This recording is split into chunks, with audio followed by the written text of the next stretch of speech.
नमस्कार, स्वागत है आपका डे एंड नाइट के हिमाचल समाचार में। अगले आधे घंटे में हम आपको दिखाएंगे हिमाचल से जुड़ी हर छोटी बड़ी खबर, लेकिन शुरुआत सुर्खियों के साथ। बुलेटिन की शुरुआत करते हैं हिमाचल प्रदेश विधानसभा के बजट सत्र की खबर के साथ। हिमाचल प्रदेश विधानसभा में चल रहे बजट सत्र के दौरान सोमवार को भी विपक्षी पार्टी बीजेपी ने सदन से अपना बहिष्कार जारी रखा। हमारे संवाददाता मोहित प्रेम शर्मा के साथ खास बातचीत के दौरान शिमला से बीजेपी विधायक और विधानसभा में बीजेपी के मुख्य सचेतक सुरेश भारद्वाज ने साफ कहा कि सरकार की तरफ से जो विपक्ष के सदन से बहिष्कार को लेकर नरेंद्र मोदी की रैली में व्यस्त रहने की बात सरासर गलत है। सुरेश भारद्वाज ने कहा कि अभी तक सत्ता पक्ष और विपक्ष के गतिरोध को खत्म करने के लिए सरकार की तरफ से कोई भी ठोस कदम नहीं उठाए गए।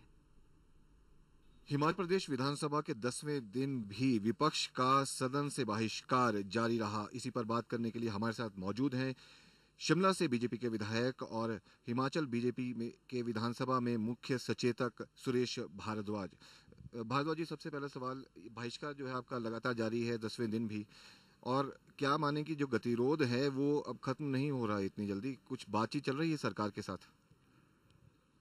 देखिए, गतिरोध जो उत्पन्न हुआ है वो सरकार के व्यवहार के कारण हुआ है।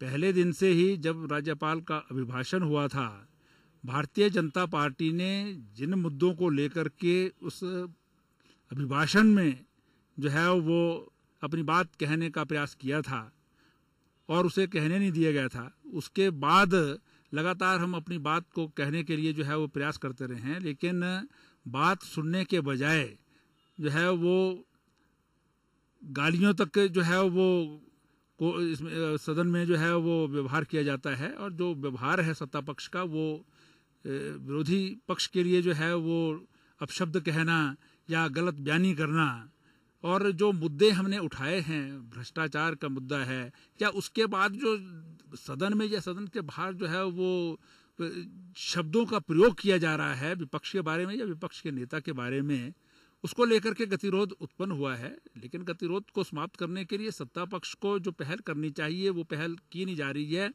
लोकतंत्र जो है वो सत्ता पक्ष और विपक्ष दोनों के आधार पर चलता है, लेकिन कांग्रेस जो है वो लगता है कि वो लोकतंत्र में विश्वास करती नहीं है, क्योंकि वो वंशवादी और व्यक्तिवादी पार्टी है। इसलिए वो विपक्ष के साथ जो है वो बात करे या ना करे उसको कोई मतलब नहीं है। सदन में जो है चर्चाएं ना हों, मुझे लगता है कि कांग्रेस के लोग जो हैं वो यही चाहते हैं कि विपक्ष आए ही ना और हम चुपचाप करके जो है इस सदन का जो समय है उसे पूरा कर लें। तो भारद्वाज जी, लेकिन इस तरह की बात तो सरकार भी कर रही है। वो कह रही है कि हम बातचीत के लिए तैयार है, लेकिन विपक्ष का ही मूड नहीं है सदन में आने के लिए। और पहले जो है वो नरेंद्र मोदी की रैली जो 16 तारीख को होनी थी, उसके लिए बताया गया कि बिजी हैं सारी उस रैली को लेकर, तब लगातार बहिष्कार का बहाना जो है वो किया जा रहा है। और अब तो रैली भी खत्म हो गई है, जनता के मुद्दे जो हैं वो तो जो है पीछे छूट रहे हैं। ऐसे में विपक्ष कोई अपनी तरफ से प्रयास नहीं करेगा? क्योंकि सरकार तो बोल रही है हम बुला रहे हैं बातचीत के लिए बार बार विपक्ष को, लेकिन विपक्ष ही आना नहीं चाहता सदन में। देखिए, एक बात तो मैं स्पष्ट रूप से आपको बता दूं कि ये जो नरेंद्र मोदी जी की रैली थी उससे इसका कोई संबंध नहीं था। हम सदन में आते रहे हैं लगातार। पहला हफ्ता जो है वो हमने सदन में जो है वो पार्टिसिपेट किया है, लेकिन उनके व्यवहार के कारण जो है वो पूरी के पूरी जो विधानसभा के चर्चाएं हैं उसमें जो है वो विपक्ष जो है वो भाग नहीं ले सकता था, क्योंकि लोकतांत्रिक व्यवहार सरकार का नहीं है। और फिर दूसरी बात, जो सत्ता पक्ष आप कह रहे हैं कि सत्ता पक्ष कह रहा है कि जी ये आ नहीं रहे हैं, ना मना रहे हैं, ये सरासर झूठ है। अभी तक जो है ये कर्तव्य पार्लियामेंट्री अफेयर्स मिनिस्टर का या मुख्यमंत्री का होता है, जो सदन के नेता हैं। सदन के नेता को पहल करनी चाहिए, अथवा पार्लियामेंट्री अफेयर्स मिनिस्टर को ये पहल करनी चाहिए कि वो सभी पक्षों को बुलाए, अथवा माननीय अध्यक्ष विधानसभा जो है वो पहल करके सबको बुलाएं और उसमें कोई बात जो है कंक्रीट बात निकले।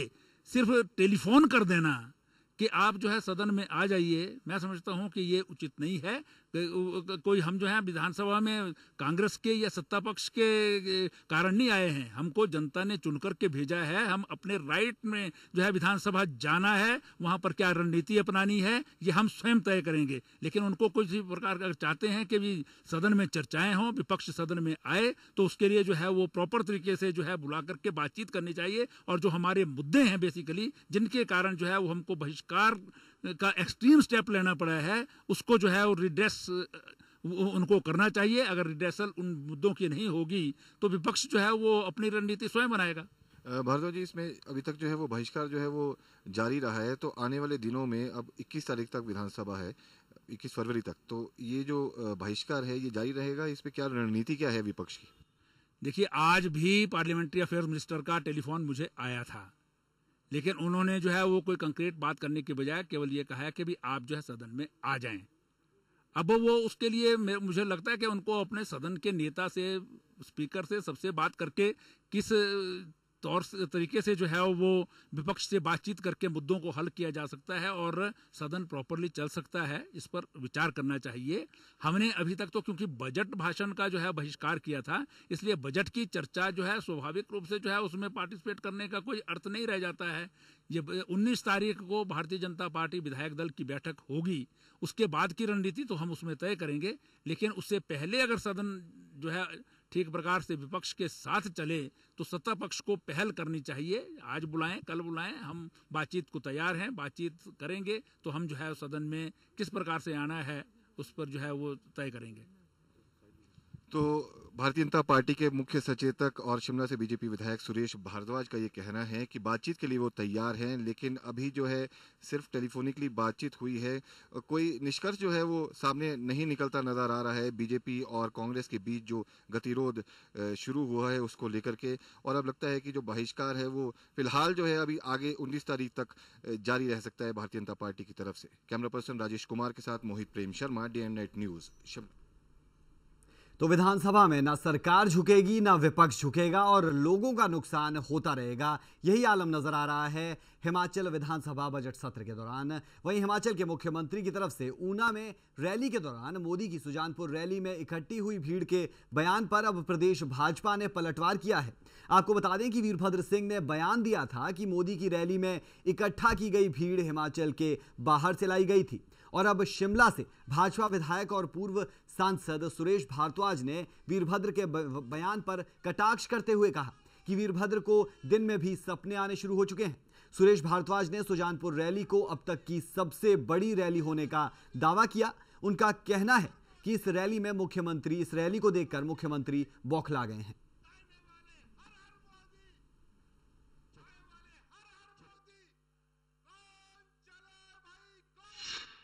वीरभद्र सिंह जी हिमाचल प्रदेश के मुख्यमंत्री हैं और उनको लगता है दिन में भी आजकल जो है स्वप्न आने शुरू हो गए हैं। हिमाचल प्रदेश की जनता जो है वो सुजानपुर में इकट्ठी हुई और आज तक की सबसे बड़ी रैली सुजानपुर में माननीय नरेंद्र मोदी जी ने जो है वो उसको वहाँ पर संबोधित किया। उससे बौखला करके और प्रदेश में जिस प्रकार की स्थिति है आजकल, उन सब चीज़ों से बौखला करके जो है इस प्रकार की उटपटांग टाइप की बातें जो है वो करने लगे हैं। अगर बाहर से आए हैं तो कहाँ उनके पास रिपोर्ट्स हैं, कौन से उनके जो चौकियां हैं लगी सारे हिमाचल प्रदेश में, वहाँ से बसें कौन कौन सी आई, कैसे आई, कहाँ से लोग आए, ये सारी जानकारी उनके पास होगी। क्या वो इस जानकारी को जो है वो लोगों को बताएंगे कि कौन सी बसों में कहाँ से भर करके लोग आए हैं? सारी की सारी बसें, ट्रक्स जितना है वो सारा हिमाचल प्रदेश से आया है। और मैं समझता हूं कि इस प्रकार की सिर पैर की बातें करने से जो है वो कोई राजनीतिक रूप से जो है उनको फ़ायदा नहीं पहुंचने वाला है। ये खुली किताब है कि लोकसभा के आने वाले चुनाव में भारतीय जनता पार्टी विजयी होगी और नरेंद्र मोदी देश के प्रधानमंत्री बनेंगे।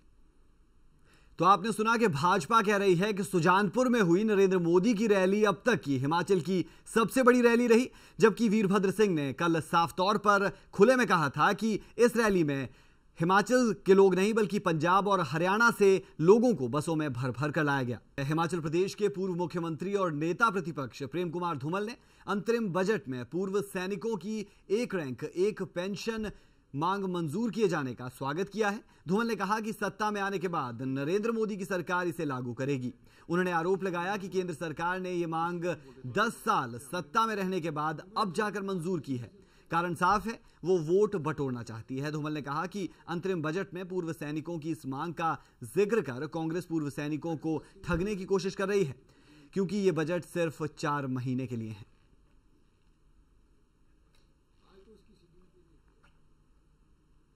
आगामी लोकसभा चुनावों के मद्देनजर हिमाचल प्रदेश में युवा अपनी अहम भागीदारी सुनिश्चित करेंगे। हमारे संवाददाता मोहित प्रेम शर्मा के साथ ऊना में खास बातचीत के दौरान हिमाचल प्रदेश युवा कांग्रेस के अध्यक्ष विक्रमादित्य सिंह ने कहा कि युवा कांग्रेस राज्य में ज्यादा से ज्यादा युवाओं को जोड़ने की कवायद शुरू कर चुकी है।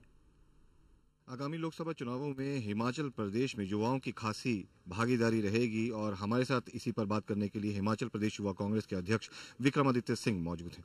विक्रमादित्य सिंह जी, क्या मानते हैं युवा जो हैं खासी भागीदारी सुनिश्चित बनाएंगे और रैलियां जो हैं उसका भी अब आगाज हो चुका है हिमाचल प्रदेश में? निश्चित तौर से युवा वर्ग हिमाचल प्रदेश का ही नहीं मगर पूरे देश का आने वाले अपने क्षेत्र का, अपने प्रदेश का, अपने देश का भविष्य है और हम चाहते हैं कि उस भविष्य को सुनहरा बना सके और उसके लिए हमें आज ही ये आवश्यक करना है, इसे पूरा करने की कोशिश करना है कि जो हमारा युवा वर्ग है उन्हें सरकार में, संगठन में अहम पद दिए जाए, उनकी आवाज़ को सरकार और संगठन में रखा जाए और उसकी शुरुआत राहुल गांधी जी के दिशा निर्देश पर हो गई है। जिस तरह से लोकतांत्रिक प्रणाली युवा कांग्रेस में लाई है और उससे निश्चित तौर से संगठन को मजबूती मिली है। अभी लोकतांत्रिक तरीके से जो चुनाव हुए हैं यूथ कांग्रेस के, उसमें मजबूती संगठन को मिली है और ख़ास करके हमीरपुर संसदीय क्षेत्र में आने वाले समय में युवा कांग्रेस एक जनसंपर्क अभियान यहाँ से शुरू करने वाली है, जिसमें मैं व्यक्तिगत तौर पर हर विधानसभा क्षेत्र का दौरा करूंगा। वहाँ के ग्राम पंचायतों में जाकर वहाँ के पंचायतों, वहाँ के महिला मंडल, वहाँ के युवक मंडल, उन लोगों की समस्याओं को सुनकर उन्हें जिला प्रशासन के सामने, उन्हें प्रदेश सरकार के सामने और केंद्र सरकार के सामने रखने के लिए एक प्रयास युवा कांग्रेस करेगी। और हम किसी चुनावी मुद्दों से या चुनाव को मद्देनजर रखते हुए ये कार्य नहीं कर रहे। हमने ये दृढ़ निश्चय लिया है कि हम संगठन को मजबूत करना चाहते हैं और संगठन के माध्यम से प्रदेश सरकार को मजबूत करना चाहते हैं और उसी मुहिम से यूथ कांग्रेस पूरे प्रदेश का दौरा करेगी। नरेंद्र मोदी की सुजानपुर में रैली देखते हुए क्या युवा कांग्रेस भी कोई या फिर कांग्रेस पार्टी भी कोई इस तरह की रैली करवाना चाहेगी और खास तौर पे जो फोकस रहेगा वो किन नेताओं पर रहेगा जो स्टार प्रचारक होंगे हिमाचल प्रदेश में? इस दौरान कौन कौन हो सकते हैं? निश्चित तौर से हम कांग्रेस पार्टी की जो विचारधारा है और कांग्रेस पार्टी की जो सोच है, हम कभी भी किसी और पार्टी के विचारधारा या कभी किसी और पार्टी की एक्टिविटी को मद्देनजर रखते हुए अपनी पार्टी की एक्टिविटीज़ नहीं करते। हमने जो कार्य करने हैं वो हम निश्चित तौर से पूरा करेंगे। मैं पिछले कल ही जो हमारे राष्ट्रीय अध्यक्ष है युवा कांग्रेस के उनसे मिलकर आया हूँ। अपनी जो हमने रूपरेखा है उसके बारे में उन्हें अवगत करवाया है और उन्होंने हमें आश्वासन दिलाया है कि आने वाले समय में हमारी जो यूथ कांग्रेस की रैली हम ऑर्गेनाइज करवाएंगे उसमें राहुल गांधी जी भी हमारे बीच उपस्थित होंगे और उन्होंने हमें पूरा आश्वासन दिया है कि राहुल गांधी जी का पूरा सहयोग हिमाचल प्रदेश की युवा कांग्रेस के साथ है और आने वाले समय में ऐसे बढ़ चढ़कर हम कार्यक्रम करेंगे जिसमें जितने भी हमारे प्रदेश के वरिष्ठ नेतागण हैं, मुख्यमंत्री महोदय के साथ और जितने देश के युवा कांग्रेस के खास करके और युवा नेता हैं उन्हें हम इसमें आमंत्रित करेंगे और वो एक नया जोश और एक नई जो है जीत की लहर हमारे युवाओं के बीच लाएंगे। जो रैलीज हो रही हैं, पिछले आपकी भी वहाँ पर रैली हुई थी, हमीरपुर पे खासा फोकस जो है वो कर रखा है। क्या माने कि जो गढ़ है भारतीय जनता पार्टी का हमीरपुर, उस पर कहीं ना कहीं सेंध लगाना चाहती है कांग्रेस भी? नहीं, मैं समझता हूँ कि ये सिर्फ एक मीडिया की क्रिएशन है कि भाजपा का गढ़ है हमीरपुर। ऐसा नहीं है। वहाँ पे हमारे संगठन को अगर हम मजबूत करेंगे और निश्चित तौर से वो करने का हमने प्रयास शुरू किया है। जो हमारे प्रदेश अध्यक्ष है कांग्रेस पार्टी के सुखू जी, उनसे भी मैंने बात करी है। मैंने उनको कहा है कि युवा कांग्रेस का पूरा सहयोग कांग्रेस पार्टी को मिलेगा और निश्चित तौर से पिछले बारी आप देखेंगे जब यूथ कांग्रेस पहले जो है लोकतांत्रिक तरीके से नहीं आई थी, उसमें लोगों को नॉमिनेट किया जाता था तो इतनी मजबूती के साथ आगे नहीं बढ़ पाती थी। मगर अब जब से इसमें एक डेमोक्रेसी इसके अंदर आई है और संगठन का जो आम से आम कार्य करता है जिसके अंदर लोगों का काम करने की आवश्यकता है, उनका जिनके अंदर एक किस्म से मास लीडर्स है, जब से वो उसमें आए हैं तब से निश्चित तौर से संगठन को मजबूती मिली है। तो ये थे हिमाचल प्रदेश युवा कांग्रेस के प्रदेश अध्यक्ष विक्रमादित्य सिंह, जिनका ये कहना है कि युवा जो है इन चुनावों में खासी भागीदारी निभाएंगे और इस दौरान जहां पर बीजेपी की ओर से बड़े नेता रैली कर रहे हैं हिमाचल प्रदेश में, वहीं राहुल गांधी जो है वो भी रैली कर सकते हैं चुनावी दिनों में। कैमरा पर्सन राजेश कुमार के साथ Mohit Prem Sharma, DN9 news, Una. HPCA मुद्दे पर कांग्रेस भाजपा को अक्सर घेरती दिखती है, लेकिन इस बार राजनेता ने नहीं बल्कि हिमाचल प्रदेश के पूर्व रणजी खिलाड़ी ने एचपीसीए के कामकाज पर सवाल उठाए हैं और कहा है कि हिमाचल रणजी टीम में हिमाचली ही नहीं बल्कि बाहरी खिलाड़ी भी अक्सर खेलते दिखते हैं, जिस कारण हिमाचल के खिलाड़ी मौके की तलाश में पूरी उम्र जूझते ही रह जाते हैं। राजनीतिक विशेषज्ञों की माने तो हिमाचल प्रदेश को राजनीति के लिहाज से शांत प्रदेश कहा जाता है, लेकिन बीते दिनों अगर हम कहें कि भाजपा कांग्रेस को और कांग्रेस भाजपा को अलग अलग मुद्दों पर घेरती दिखी है तो कुछ गलत नहीं होगा। जहां भाजपा कांग्रेस को घेरती है वकामुल्ला मुद्दे पर, तो वहीं दूसरी ओर भाजपा को घेरती दिखती है कांग्रेस एचपीसीए मुद्दे पर। लेकिन एचपीसीए मुद्दा एक बड़ा मुद्दा, लेकिन इनसाइड स्टोरी क्या है, एचपीसीए के अंदर क्या हो रहा है, वो एक बड़ी बात यहां पर जरूर है। और इस मुद्दे पर ज्यादा बातचीत के लिए हमारे साथ जुड़ रहे हैं हिमाचल के पूर्व रणजी खिलाड़ी राहुल पांटा। अपने प्रदेश के लोगों को बताना चाहूँगा कि ठीक है, वो सोसाइटी से कंपनी बना, वो जो भी हो रहा है दैट इज़ वो हो रहा है, छानबीन में है और वो गलत हो रहा है, वो दिख रहा है। लेकिन जो इनसाइड स्टोरी आज क्रिकेट की हम देख रहे हैं वो ये है कि हिमाचल का बच्चा वो क्रिकेट खेलने के लिए तरस ही रहा है, क्योंकि जितने भी खिलाड़ी बाहर से आते हैं, खैर मोस्टली तो खैर पंजाब से, जलंधर और अमृतसर से ही आते हैं, और बड़ी हैरानी की बात है कि वो आते हैं और सीधा ही टीम में खेलते हैं, तो उसके लिए कोई बोल नहीं पा रहा है। हमारे नेताओं को तो चलो वो क्रिकेट नहीं खेले, मैं क्रिकेट से खेला हूँ तो हमें इन चीज़ों का मालूम है, तो उसके लिए मेरे को लगता है कि हिमाचली बच्चा बहुत बुरी तरीके से त्रस्त है, उसको बिल्कुल क्रिकेट नहीं मिल रही है। एक सवाल आपसे करना चाहूँगा, जानना चाहूँगा आपसे कि अगर हम बात करते हैं कि हिमाचली बच्चा नहीं खेल रहा, कहते हैं जो रणजी खेलते हैं उन्हें कहीं ना कहीं नौकरियाँ मिलना आसान हो जाता है, तो हिमाचल के बच्चों को फिर हम कह सकते हैं कि नौकरियाँ मिलने में भी दिक्कत हो रही है और जो बाहर के बच्चे हैं उन्हें नौकरियाँ मिल रही है? देखिए, हिमाचल के बच्चे को नौकरी तो बिल्कुल नहीं मिल रही है। अब इसका उदाहरण ये है कि एजी के हिमाचल के ट्रायल हुए थे अभी, उसमें हमारे हिमाचल के काफ़ी बच्चे ट्रायल में थे, तो हमारे हिमाचल में करणवीर सिंह जी आए हैं खेलने, रणजी ट्रॉफी आए खेलने, पंजाब से वो एज अ पंजाबी खेले हैं, हिमाचल से खेले एज अ हिमाचली खेले। आज तक एचपीसीए ने नहीं बताया कि उनका क्या सर्टिफिकेट है और किस सर्टिफिकेट पे उन्हें खिलाया जा रहा है। इस साल सुनने में आया उन्हें प्रोफेशनल बना दिया गया है। आप बात कर रहे हैं बाहर के खिलाड़ियों को खिलाते हैं, किस तरह से बाहर के खिलाड़ी यहाँ पर आकर खेल जाते हैं और खासकर कहाँ से ये खिलाड़ी होते हैं जो आकर हिमाचल में खेल जाते हैं? देखिए, हिमाचल में खेलने वाले खिलाड़ी ज़्यादातर तो आप जब से 2001 से मैं ही खेलना शुरू हुआ हूँ तो जलंधर से आते हैं, जलंधर अमृतसर से। नामों की फेहरिस्त बहुत लंबी है, ये तो एचपीसीए को पता, अगर वो नाम निकालने लगे सारे जलंधर से ही हैं। तो और जिसका सर्टिफिकेट वो जो बोनीफाइड बन के हिमाचली खेलते हैं, अचानक ही जिनको बड़े साल बाद हिमाचल याद आती है तो वो भी सब हमीरपुर से ही सर्टिफिकेट बन जाते हैं उनके। लेकिन मुझे ये समझ नहीं आता ये सारा प्यार हिमाचल के प्रति अभी क्यों जागना शुरू हुआ पिछले 10 साल में, और जो आएगा वो सीधा सीधा रणजी ट्रॉफी खेल जाएगा। ऐसा क्या कारण है, ऐसा क्या उनमें खूबियां हैं कि बीजेपी की पिछली सरकार को एक रूल बनाना पड़ा था कि जो बच्चा हिमाचल में पढ़ रहा हो, हिमाचल में पढ़ने आए या फिर नौकरी कर रहा हो, वो हिमाचल से खेल सकता है। तो आप कहीं ना कहीं यहाँ पर सवाल उठा रहे हैं और गंभीर आरोप लगा रहे हैं पिछली सरकार पर, यानी भाजपा सरकार पर, कि उनके समय में इस तरह के रूल्स बनाए गए तो क्यों बनाए गए। लेकिन कहीं ना कहीं आपको ये भी मानना पड़ेगा राहुल कि अगर हम बात करते हैं क्रिकेट की, हिमाचल में जिस तरह से हम कहें कि विश्व मानचित्र पर आया है तो वो धर्मशाला की बदौलत ही हो पाया है, उस पर क्या कहेंगे आप? देखिए, स्टेडियम बना है, I am very happy as a cricketer, क्योंकि वो बहुत अच्छी बात है। स्टेडियम बना है, बहुत खूबसूरत स्टेडियम बना है, मैं खुद उसमें खेला हूँ रणजी ट्रॉफी। लेकिन मुझे आज तक ये लग रहा है कि वो स्टेडियम शायद अपनी राजनीति को आगे ले जाने के लिए अनुराग जी का बहुत अच्छा प्लेटफॉर्म है। इससे उन्हीं की राजनीति पकी, हिमाचल के बच्चे को कुछ नहीं हुआ है। उस स्टेडियम के अंदर कितने हिमाचली बच्चे आज तक रणजी ट्रॉफी खेल पाए हैं, वो गिनती करनी शुरू करेंगे तो उसमें 10 की रेशो रह जाएगी 100 के अंदर। मैसेज नहीं पहुंचाना चाहूँगा, उनको बताना चाहूँगा कि आप जो भी कार्य कर रहे हैं बिल्कुल गलत है। आपके कोच से लेकर हर बंदा पंजाब से लाया गया है, प्लीज़ हिमाचली लोगों को कहीं ना कहीं चांस दीजिए। उन्हें सिर्फ अपने स्टेडियम में झाड़ू पोछे मारने के लिए ना हिमाचली अपॉइंट कीजिए, कम से कम कोचेस, प्लेयर्स और सारी जो कार्यकारिणी है आपको उसको चेंज करें। और बाकी जो ये जो धांधलियाँ हो रखी हैं उसकी छानबीन हिमाचल प्रदेश सरकार कर रही है, और वो जिस तरीके से सामने आएगी वो आने वाले टाइम में पता लग ही जाएगा। बड़ा सवाल यहाँ पर जरूर ये पूर्व रणजी खिलाड़ी अपने आप में उठा रहे हैं और ये देखने लायक रहेगा कि आने वाले समय में एचपीसीए मुद्दा सुलझता है और उस मुद्दे के बाद क्या ये अंदरूनी मसला सुलझ पाता है या नहीं। चंडीगढ़ से कैमरामैन मुकेश पांडे के साथ Raj Thakur, day night news.